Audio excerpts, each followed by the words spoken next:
त्वमादिदेवः पुरुषः पुराणः त्वमस्य विश्वस्य परं निधानम् वेत्तासि वेदं च परं च धर्मं त्वया ततं विश्वमनन्ति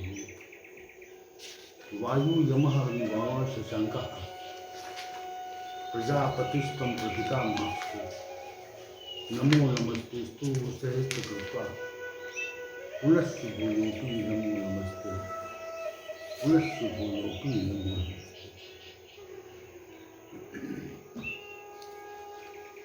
माया के संबंध में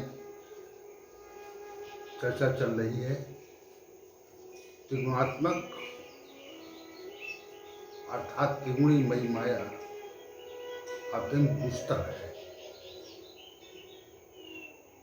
श्रीमद् भागवत में भी त्रिगुणीमयी माया के स्वरूप का कथन आता है और श्रीमद् भागवत के 12वें स्कंद के 9वें अध्याय में माया के निरूपण हेतु मार्कंडेय मुनि की कथा आती है। मार्कंडेय मुनि ने दीर्घ काल तक श्री भगवान की तपस्या की। तब श्री भगवान ने उन्हें अपने चमत्कारी स्वरूप का दर्शन कराया और वर मांगने का आग्रह किया। मार्कंडेय मुनि ने कहा कि भगवान आपने इस मनोहारी स्वरूप का दर्शन देकर हम पर अतिशय कृपा की है और मैं अब आपकी कृपा से अनुग्रहित हूँ। मेरी इच्छा है कि मैं माया के स्वरूप को देखूं।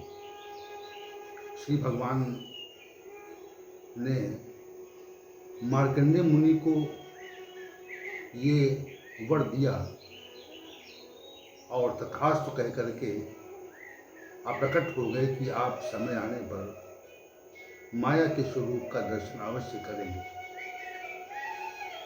मार्कंडेय मुनि अपने आश्रम में रहकर श्री भगवान की पूजा उपासना करने लगे। तब सोचने लगे कि श्री भगवान के द्वारा दिए गए इस माया के स्वरूप का दर्शन कब होगा, कब हमें श्री भगवान के वर की पूर्ति होगी, अर्थात हमें कब माया का दर्शन होगा। एक दिन सायंकाल मार्कंडेय मुनि पुष्पभद्रा नदी के तट पर श्री भगवान की पूजा में संलग्न थे। अचानक उन्होंने आभास किया कि बड़े वेग से आंधी चलने लगी है और आंधी चलने के उपरांत भयंकर वर्षा आरंभ हो गई। भयंकर वर्षा में मार्कंडेय मुनि ने देखा कि समुद्र के समान जल बड़े वेग से बढ़ रहा है। उस जल के वेग ने पृथ्वी को डुबो दिया है। प्रलय का दृश्य उपस्थित हो गया। संपूर्ण पृथ्वी, पहाड़, पर्वत, सूर्य, चंद्र आदि समस्त लोग उसमें डूब गए। यह स्थिति देखकर मार्कंडेय मुनि ने अपने को प्रलय के जल से बचाने का प्रयास किया। वे जल के अथाह सागर राशि में डूबते उतराते अपने को बचा रहे थे। कभी कभी जल के प्रवाह में पड़कर दूर दूर तक बह जाते और कभी कभी डूबते डूबते बचते। उन्होंने अचानक एक ऊंचे स्थान पर बरगद का विशाल वृक्ष देखा। उस विशाल वृक्ष की शाखा पर पत्तों का एक दोना प्रतीत हुआ। उसमें अत्यंत सुंदर शिशु लेटा हुआ था। मार्कंडेय मुनि ने देखा तो उन्हें बड़ा आश्चर्य और विस्मय हुआ। इतना सुंदर तेजस्वी शिशु इस प्रलय काल में कहाँ से आया, इस पर विचार करने लगे। शिशु के दर्शन से मार्कंडेय मुनि में बड़ी स्फूर्ति उत्पन्न हो गई और उनकी सारी थकान जाती रही। मार्कंडेय मुनि ने उस शिशु से पूछना चाहा कि आप कौन हैं, परंतु उनके पूछने के पहले ही उसकी श्वास के साथ में पेट में चले गए।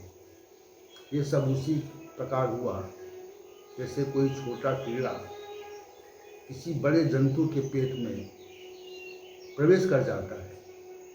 शिशु के पेट में उन्हें ब्रह्मांड की सृष्टि दिखाई पड़ी। जो कुछ ब्रह्मांड में है वह वहाँ वैसा उपस्थित है।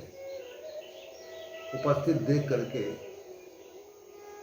मार्कंडेय मुनि बहुत भाव विभोर हो गए और अद्भुत दृश्य देखते रहे। इस समस्त दृश्य को देखकर वह पुनः श्वास मार्ग से बाहर आए तथा प्रलयकालीन समुद्र में गिर गए। मार्कंडेय जी ने पुनः उस शिशु के पास पहुंचने का प्रयास किया, परंतु वो प्रयास कर ही रहे थे, इसी मध्य वह शिशु विलुप्त हो गया, गायब हो गया। मार्कंडेय मुनि यथावत नदी के तट पर पूजा कर रहे थे तथा अपने आश्रय में बैठे थे। श्री भगवान ने प्रकट होकर कहा कि आपने हमारी माया का दर्शन किया। तब मार्कंडेय मुनि को माया की स्थिति और उसके प्रभाव तथा कार्य का आभास हुआ।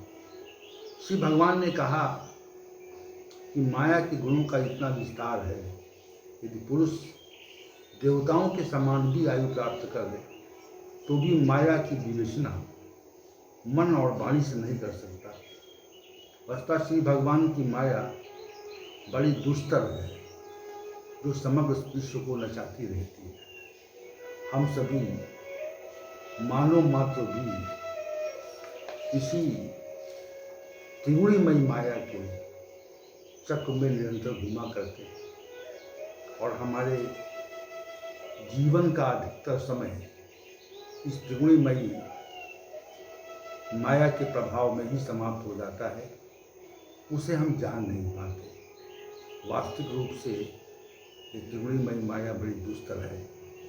मार्कंडेय मुनि ने इसका साक्षात दर्शन किया और हमें इस कहानी से ये सीख मिलती है कि हम सभी माया के स्वरूप को सामान्य रूप से समझ पाने में अक्षम हैं। हम समझ नहीं सकते। तो आज का मार्कंडेय मुनि का प्रकरण समाप्त होता है।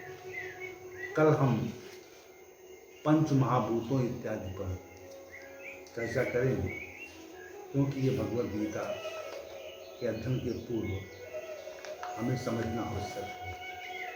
ओम सहनावतु सहनौ भुनक्तु सह वीर्यं कर्वावहै तेजस्विनावधीतमस्तु मा विद्विषावहै। ओम शांति शांति शांति।